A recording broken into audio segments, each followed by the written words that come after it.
I just wanted to say this. This makes this ecosystem very unique. But there is an irony to it. See, after about 10 meters, you wouldn't see this unless there is a very strong strobe light with you. You wouldn't get to see this color. It would be just a tinge of or various tints of blue. It would there's an irony. You wouldn't get to see the color by with your natural eyesight without the support of strobes, or unless you are diving in night and you use your strobes and see the coloration there. Yeah. So coral reefs, I told you, are solid structures built by corals. And there's a classification based on the formation. You call this formation, one such formation is fringing. You find the coral reefs fringing around an island or around a coastal area. Those reefs we call them as fringing reefs. And slightly developed from fringing reefs, you call them barrier reefs. These reefs are slightly away from the land. You would find a lagoon in between, and they act like a barrier. We call those reefs as barrier reefs. And much more developed are atoll reefs. You won't see, in most cases, you wouldn't see the land there. You would, of course, see sandy patches and the coral reefs in a circular fashion. It's a rim. It's almost like a rim, yes. So atolls are my favorite, and so it's a fascinating structure, oceanic structure. So atoll reefs are simply coral reefs built in a circular fashion over the rims of submerged mountains or mountain ranges, and they're mostly oceanic. Okay, so by being placed in nutrient-poor waters, atolls serve many purposes to the ocean. They support the biological productivity that oceans sustain up, and they are unique in the sense, unlike any other systems, you would find an atoll system suddenly appearing. There is no transition happening. So for example, you go to a mountain area, you travel from the plains and climb up the mountains. So you see a transition from the landscape level to the plants and trees and all. There is a transition there. But in an atoll, you wouldn't see a transition. You see suddenly the vibrant habitat coming up. So it's very unique. You wouldn't find any ecosystem or any habitat like this in any other environment, any other Earth systems. So these are globally significant because they maintain the biodiversity and health and biological wealth of the oceans. So they act as nurseries, habitats for many of the oceanic fishes and other species. So they also support the socio-cultural, economic benefits of many nations which possess them. So they have enormous futuristic value because they are biomedical energy, in biomedical energy, understanding climate change, and even understanding ocean dynamics. So major atoll systems in the world, we have in Indian Ocean, we have Lakshadweep, Maldives, and Chagos.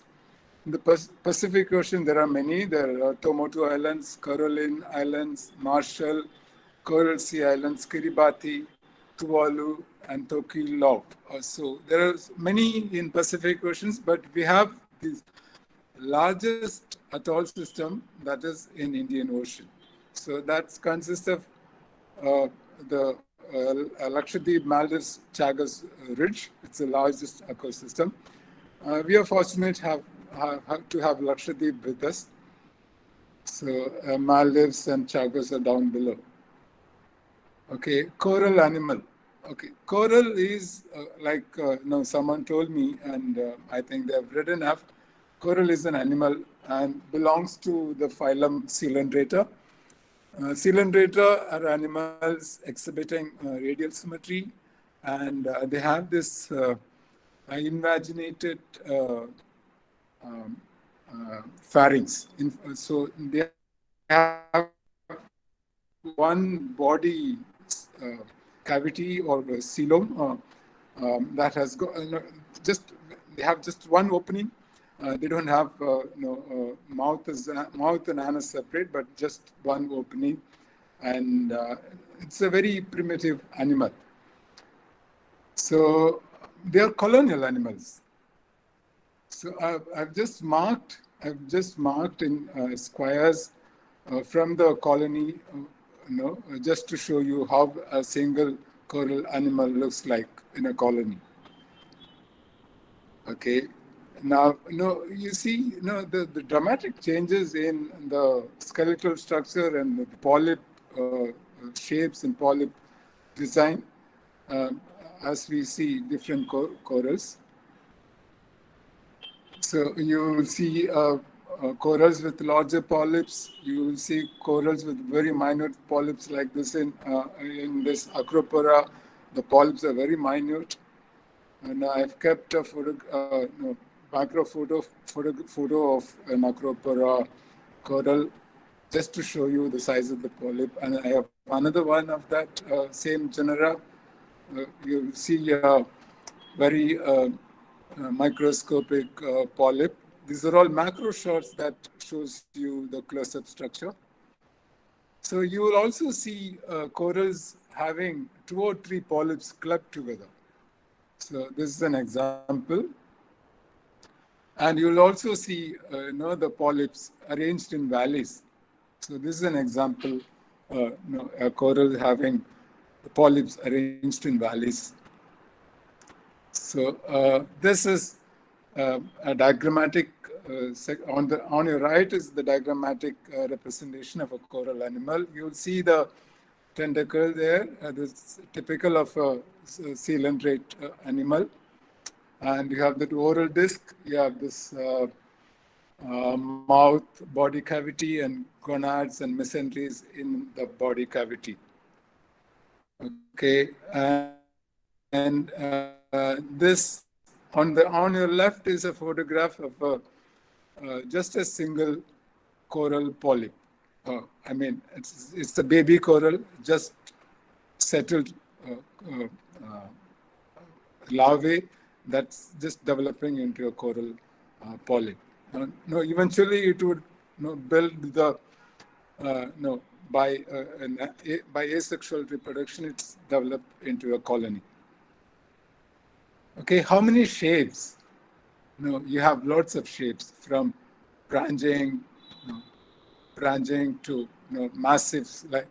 Like we call these types as massives because they look like like massive boulders. So they are also they are also called as brine corals.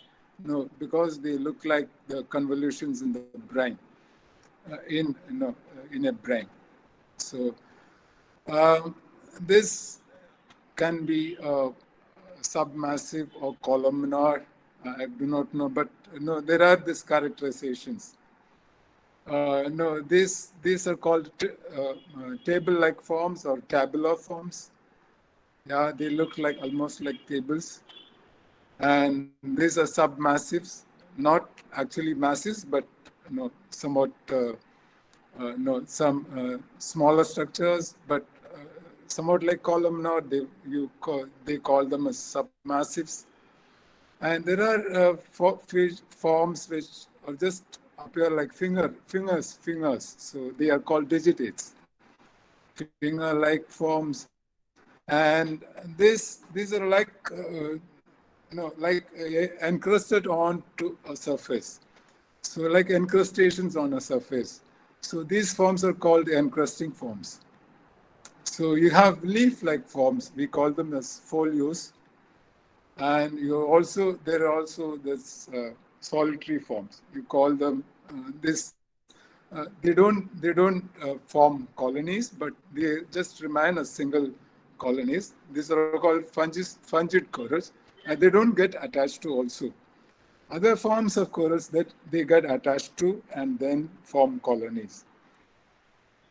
Okay, complex structures. Okay. Imagine all these structures, coming together in an area. You further complexify. You make a very complex structure. So you'll find in a reef all this, different structures like massives, tabular, digitate, encrusting, uh, columnar, submassive, and all that, forming a very complex structures. So what is the use of these complex structures? Why are these complex structures significant?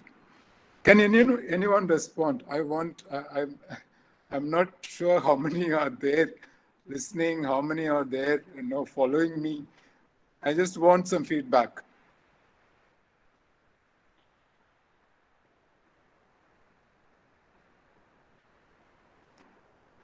Anyone there? Yes, sir. Yes, sir, Very we are nice listening, sir. presentation. Yes, sir. Yeah. What does this complex structure serve? Can anyone think of something?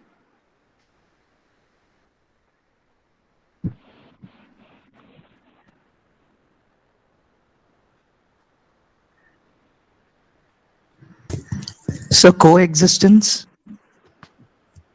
Yeah, in a way, yes. So what they do, they provide habitats for many animals. So you see many shells, fishes, and many organisms, echinoderms, say cucumbers, sea urchins, ascidians, you know, um, hydroids, so many. So I don't have much photographs of many of the organisms just to put it there. So how do this coral animal they feed? How do this coral animal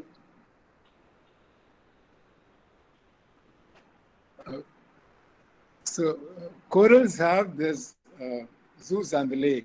The zooxanthellae is an algae that reside within the gastrodermis or the endoderm of the coral tissue. Okay, the coral provide habitat to this algae. Coral in turn get the photosynthetic product from the zooxanthellae. So much of the food for the coral comes from photosynthesis. They are not animals, but they get photosynthetic product from the algae they inhabit. So, and the algae in turn gets its nutrient from the corals. So because the coral derives most of its energy or the food requirement from the algae in it, algae plays an important role in the coral physiologically. In fact, the coloration of the most of the corals is due to the algae. See, the zooxanthellae, there are at least 7 clades identified now. So each of it has its own color.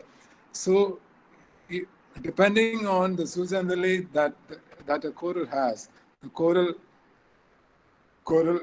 has its unique color. So some of which would be bright yellowish, some of which would be brown, and you have different shades of uh, uh, you know uh, coloration because of the zooxanthellae. So this is just show you the coloration of the zooxanthellae. You have some bright hues as well. So now how do they reproduce? So corals are actually hermaphrodites. You have both male and female organs in a single coral. You have both oocytes and spermaries in a single coral polyp. So most of the corals are hermaphrodites. Many of them may be few of them may be gonochoristic. I mean, the sexes are separate, but most of them have their oocytes and spermaries in one polyp itself. So they fertilize by means of both. The fertilization is can be internal as well as external. So in the case of internal fertilization, they are brooders. What they do, the fertilization happens externally, and the eggs are hatched inside the polyp, and they release the larvae. Okay, in the case of external fertilization, we call them as broad-course spawners. So they release the sperm bundles and egg bundles. We call that occurrence as spawning. Okay, this externally. In this case, the fertilization happens externally, and the fertilized eggs, once they're fertilized, it happens externally, and once they're fertilized eggs develops when they are adrift, when they are floating on the surface of the water column. And the larvae takes time to settle. The larvae takes some few hours to days to settle. So this is a photo I've taken from some source. So it shows you how a spawning happens. It would be like a slick if we see from from an aeroplane or from an aerial. If observed from, if a photo is taken using an aerial shot. So we have observed spawning in Lakshadweep. So we have observed thrice, 3 consecutive seasons of spawning we observed. There are studies been going on in Lakshadweep. A student of mine is working there, and she has recorded this spawning. So we have identified a patch in Kavaratti atoll, and that patch is a thick cut of Acropora. So we found that patch is viable enough to spawn, and we recorded spawning. We observed. Our purpose was initially to predict the timing of spawning and know how to record actually the spawning happens, the occurrence of the spawn. So what we did was to observe maturation, the egg maturation, the maturation of oocyte in coral colonies. We broke open coral colonies and observed its egg maturation. So once we found pigmented oocytes, on your left is a coral fragment showing unpigmented oocytes. They are not matured enough. In the middle, you'll see what you see is a coral fragment showing pigmented oocytes. They are matured oocytes, matured enough to release the oocytes. And on the far right is a fragment showing empty mesentery. So after the spawn, you wouldn't see the oocytes there. So it would be empty mesenteries without any oocytes. So this is a video of a coral spawn that we recorded.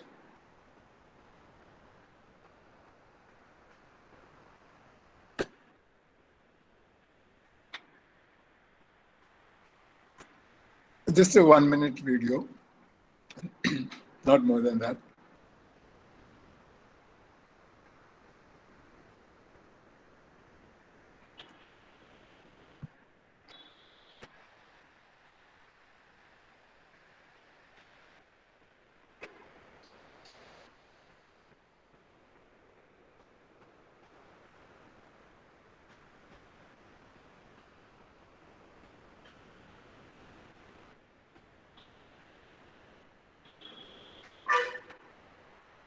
Yeah, that was an event of spawning that we recorded in Lakshadweep. Okay.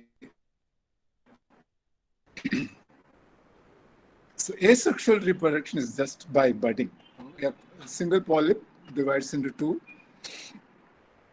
and it's called budding. So you see, there are two ways of budding. So budding can be external and budding can be internal. In the case, the one on the left is an external budding where a small polyp, it buds on a periphery of a corallite. On your right, you see the two, a single polyp dividing, corallite dividing into two. So that is another form of budding.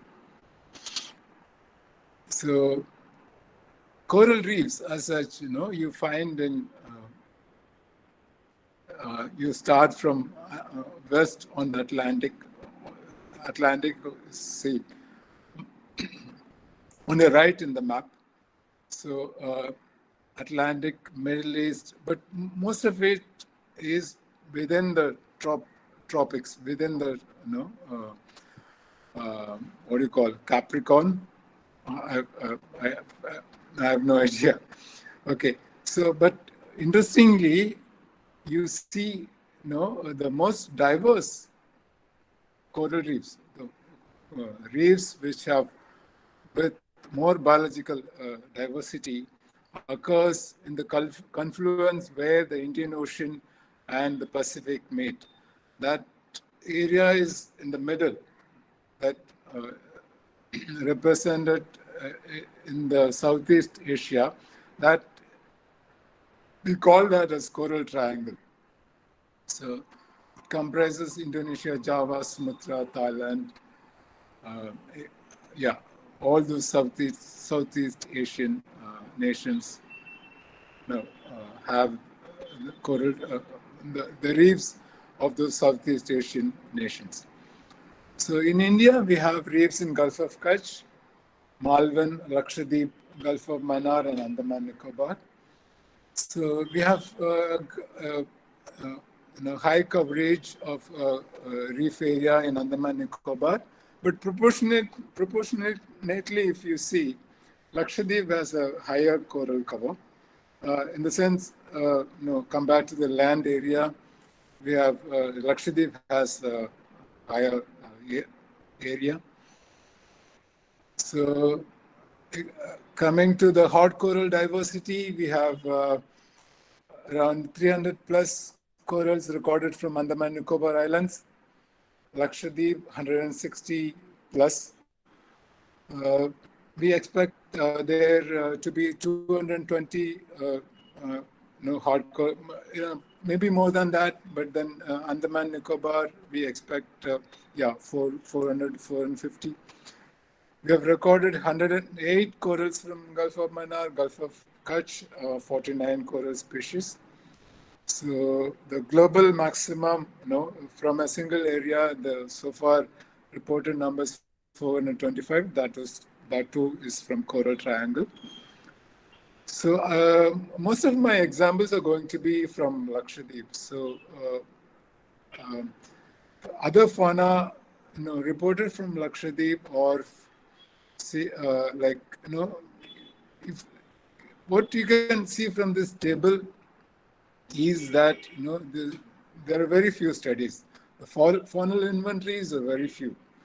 So we have updated the fishes list. Now it is about to 856 species from Lakshadweep. We've also updated the echinoderms list, and we have also updated the corals list from Lakshadweep. It's somewhere around 167. But we see many of the faunal groups, the phyla, are not have been updated. The latest data remains up to 1972. So after that, there are hardly any updates. So the same applies to the other phyla. there are about 29 phyla. But most of the phyla have not been studied from coral reefs. For example, rotifers are not much studies of reports of rotifers from coral reefs. Gastrotricha, no reports of that. Kynorhyncha, no reports. And then Acanthocephala, no reports. Phoronidia, no reports. Entoprocta, no reports. Tardigrada, no reports. Brachiopoda, no reports. So, and among the arthropoda, the scorpiopods do not have much reports among the crustaceans. And in arachnida, there are no reports. Pycnogonida, there are no reports. Chilopoda, Diplopoda, and Symphyla have no reports. So there are many phyla, and we need people to start working on this minor phyla, to report from coral reefs. So just to give you a glimpse of the current status and what are those ailing features, what are those that is ailing coral reefs, what are the threats that coral reefs are experiencing. Obviously, climatic events comes up first. So there is this increase in the frequency of cyclone, rough weather, and etc. And the most prominent thing is rise in sea surface temperatures. Yeah, it's due to global warming. And there are also these natural calamities that brings up destruction, like earthquakes, tsunamis, etc. This photo was taken in 2016. So we went there in after 2 years of this earthquake. This this is North Andaman, and if I have not told you, North Andaman. So earthquake, what caused this reefs in North Andaman was, there was this uplift of landmass. So the reefs which were subtidal have got exposed. So you saw actually hectares and hectares of corals got exposed. So it was like a graveyard. There's no words to explain. When myself, P.T. Rajan, Dr. Satya was also there with me, and we have recorded this. And we had actually go go over the periphery and to the GPS point just to estimate how much, just to have an assessment of how much area of coral reefs we have lost. So this is just an oversimplification. The anthropogenic threats, pollution, garbage dumping, ghost netting is the biggest problem now. We just undertook a study in an island in Lakshadweep where there were a report of a large number of ghost nets. And we have divers. They're extremely careless. They don't bother about where they stamp, where they put their fins, and whether the equipments are dangling or not. They are least bothered. They break corals. And there are these novice divers. No, they are not competent divers. Their buoyancy would not be in control. So they just cause lots of damage because they too then trample on corals and then cause damage. So it is, my suggestion is that if you're a diver and if you're not, your buoyancy is not correct, you should better not dive in a coral reef. You should get your buoyancy problem solved. You should have a proper dive training in a swimming pool or in a non-coral area probably in a lagoon where is, it's a brevet of coral colonies. You should have a proper training done there, and before you venture into your, coral dominated area. And anchor damages the others, and anchors cause damage because if there is if the surface wind is strong and anchor is dropped down, the ship actually drags the anchor. So if in a coral reef area, most of the reef areas normally have mooring points. So ships won't anchor. Ships directly go to the mooring point, and they tie the ship there. In case there, no, but there are fishermen and others who still drop anchors, and that cause lots of damage. So these are all these are all just general aspects of the threat. I told you climate and this other direct threats, and these are all indirect threats in coastal development, deforestation. Both cause sewage pollution and sedimentations, respectively, and which in turn cause degradation, water quality, and coral mortality, and the reefs losing coral dominance. So I'll briefly explain what coral bleaching is. Many of you might have read and know what coral bleaching is. Coral bleaching is a stress reaction.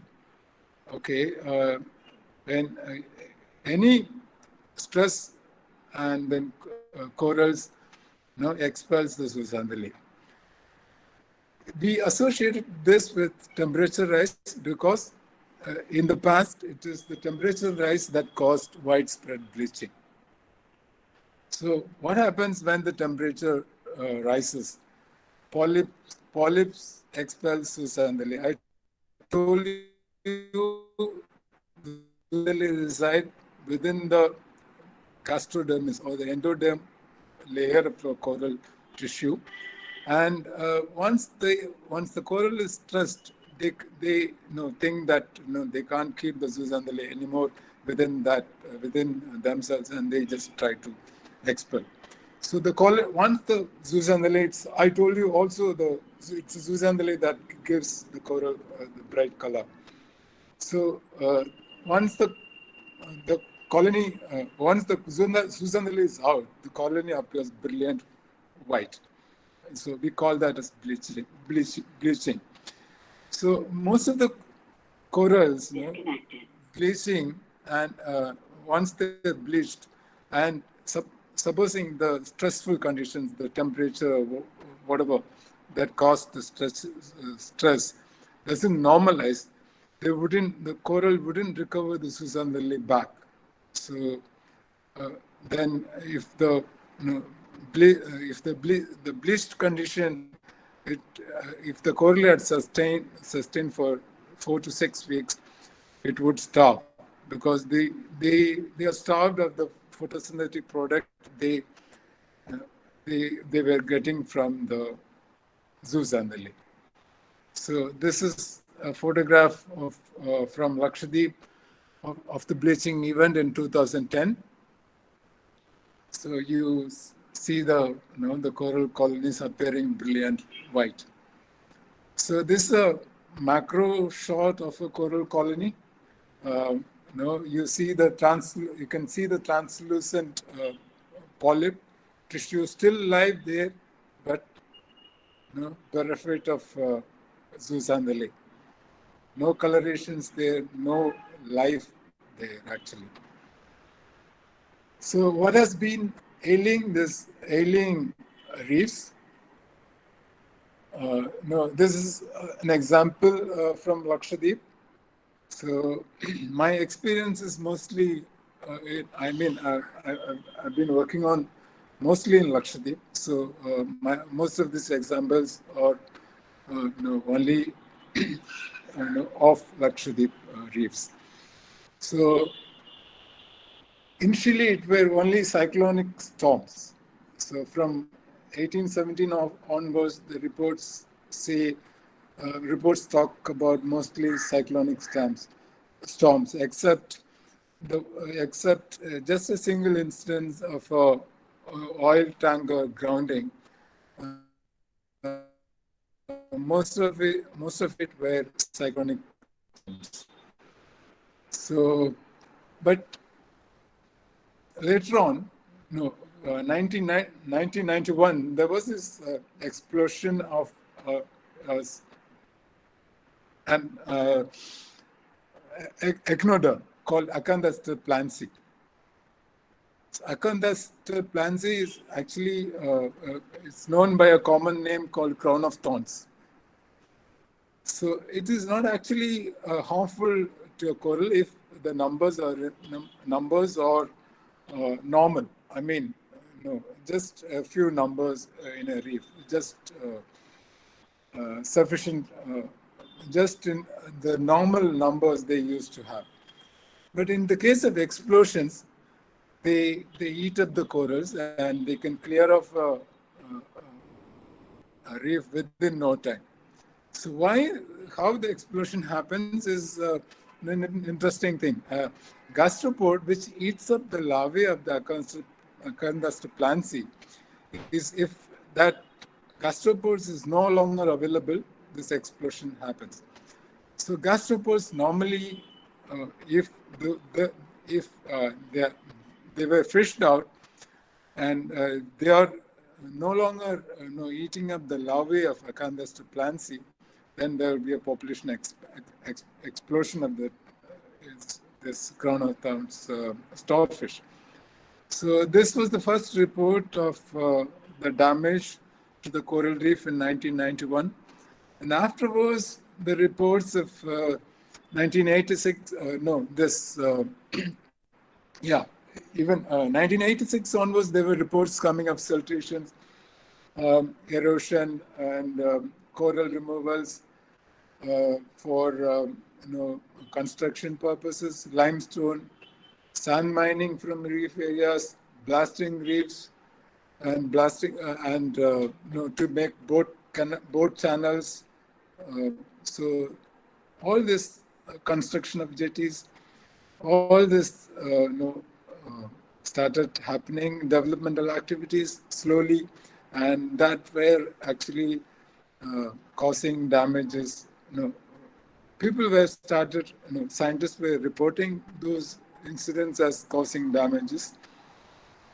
And then came the report of pollution on beaches, human refuse, excreta and fish waste, tar balls on the beaches, oil from undetermined sources, coconut husk and retting in beaches. All those things were been reported as causing damages. And pollution due to dumping and discharge of passenger and cargo ships. And also this rodenticides. And this island has this menace of rodents. So people brought rodenticides from mainland and started using it. Those also have had its impacts on the coral reefs. So resources extraction, the man-made major cause for damage. So over exploitations of resources have been brought into notice from 1991 onwards. 1994, there was a report of poaching of eggs and shell collection, baitfish collection, all of which were thought to be over-exploitation.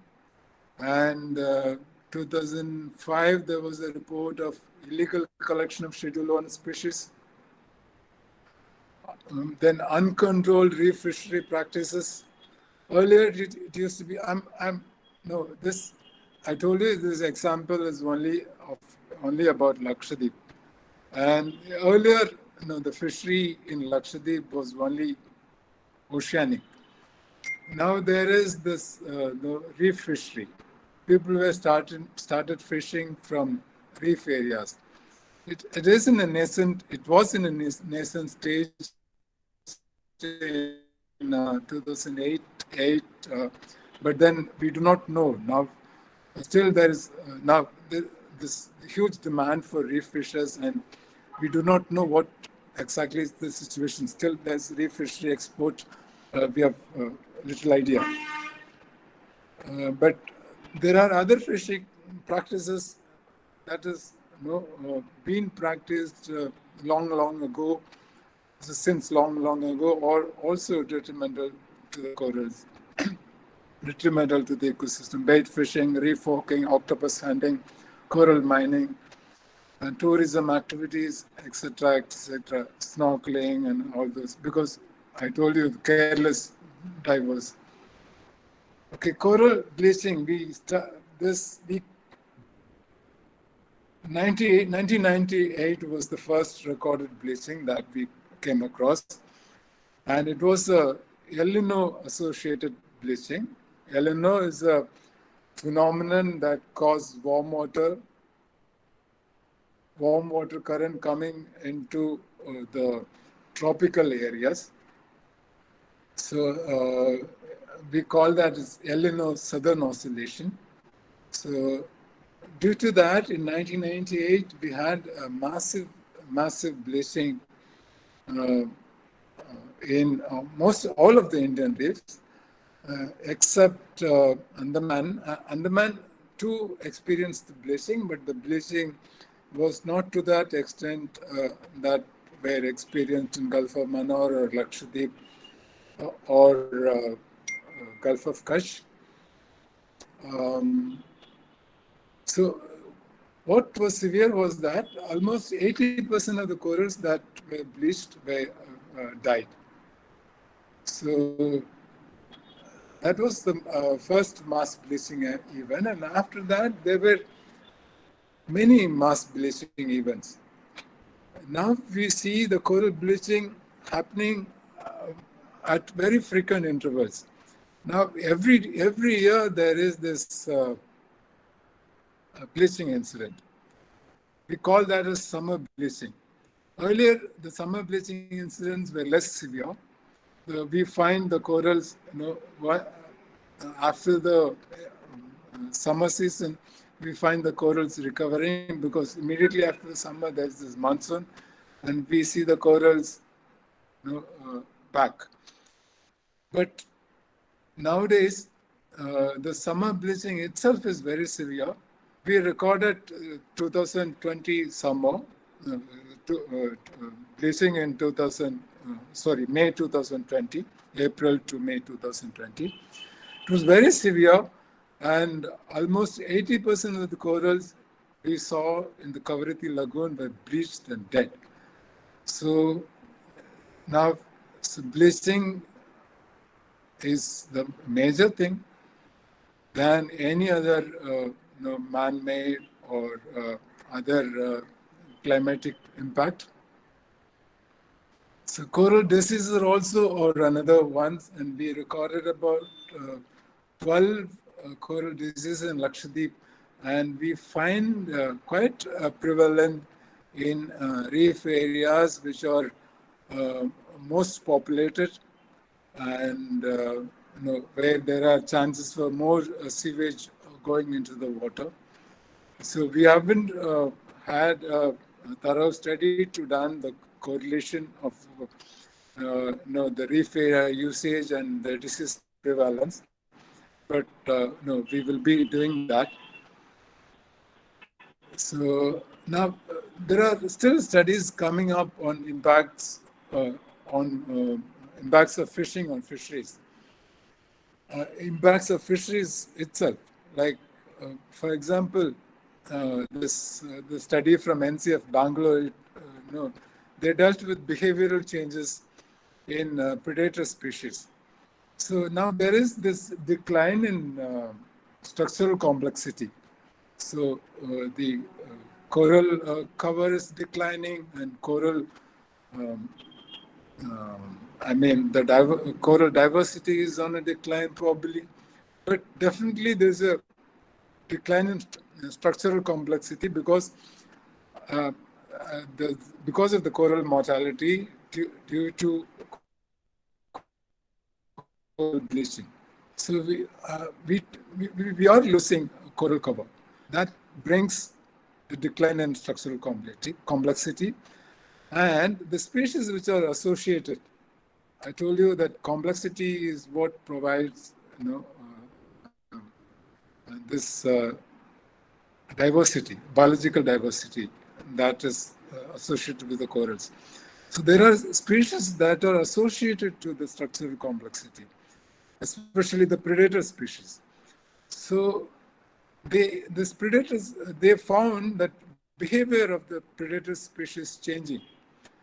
So instead of, and with the behavioral change, the lifespan or the longevity also of the species changing. So just to tell you, show you the status of the health of Lakshadweep's reefs since 1998. So you see the sudden drop in live coral cover. So we actually, live coral cover, we use it as a proxy to assess health of a coral reef. It's a simplistic observation, but you have there are other parameters as well. Other biophysical characteristics and diversity assessment to tell you the actual health of the status of the reefs. But just to show you what happened to the reefs from 1998 onwards.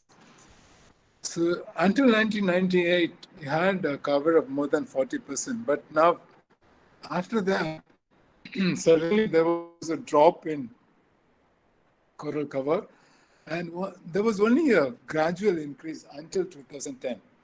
But then again, in 2010, there was a massive bleaching, and thereafter, the reefs never recovered. So if we see the current status, we still have a coral cover of 7.1 to 9.3, that is in the reef slopes. Of course, you have some good coral cover in the lagoon and especially in the lagoon, and also in the areas like reef walls and deeper waters in Lakshadweep, we have some slightly higher coral cover. But if you normally we take the coral reef slope as a representative area, representative zone to tell you the exact picture or the state of health of the reef. So it's not improved at all. So now we observe, like I told you, this summer bleaching occurrences we observe every year. Bleaching intensity may not be consistent, but we also see higher bleaching higher bleaching incidences with the summer bleaching events. So that we saw in this year. So we have this program going on in Lakshadweep, conservation management program. We are monitoring coral reefs over a long term. Initially, we plan to monitor the reefs for 10 years. The purpose is to understand coral reef resilience and also to suggest measures of restoration. So I quote this paper everywhere. There's a paper by Georgina Mays, who published in Science in 2004. She actually talked about conservation and different methods or framings of conservation. Those were in vogue over a period of 15 years. She divided those into four time scales. And if you see initially from 1970 to 1960s, the nature was left alone, nature for itself. So that was the protection policy followed. There was no intervention of humans there. So later on, if you see nature despite people, so people were excluded again. No, despite people, there were people, but then nature was given priority for conservation. Then the third conservation framing, that was from the year 2005 to 2000, was nature for people. Now here there is overemphasis on people. So they said everything the nature has is for the people, more of utilitarian. The profits or the economy of the nature is for the people. But then later on, the one that is currently in vogue is people and nature. So here you can't exclude they say you can't exclude people and nature. It has to be a coexistence. And we need to have interdisciplinary and social and ecological sciences to have people and nature coexist, and to have conservation and management policies developed on those lines. So our goal is also in those lines, to some extent to maintain essential ecological processes, life support systems and biological diversity, especially in coral reefs, and to reduce vulnerability of reef areas and their inhabitants to climatic and natural hazards. So these goals we have in this project, incorporated in this project through various activities like monitoring and disease prevalence assessments, coral spawning, resilient assessment studies, coral restoration studies, and so on and so forth. So these are some of our simple efforts. So I just have a small video that is not just more than 1 minute. Shot in Lakshadweep way back in 2004, right? 2014. A student has done, prepared a video of, edited all the video clips that we had got during that field trip and made a small video. Hope you like it.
Yeah, done with my presentation. Thank you.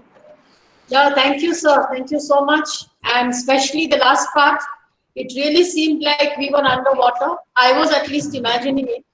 And I have seen some of these fishes, some of these animals in my aquarium. but it was wonderful seeing them in the natural habitat. So thank you so much. We now open the question session in the chat box. There are a lot of comments coming, a lot of questions. People were quite involved, I think. I could see some little fight also happening with who's right and who's wrong. So anyway, that's part of the participation. So I just open this now for an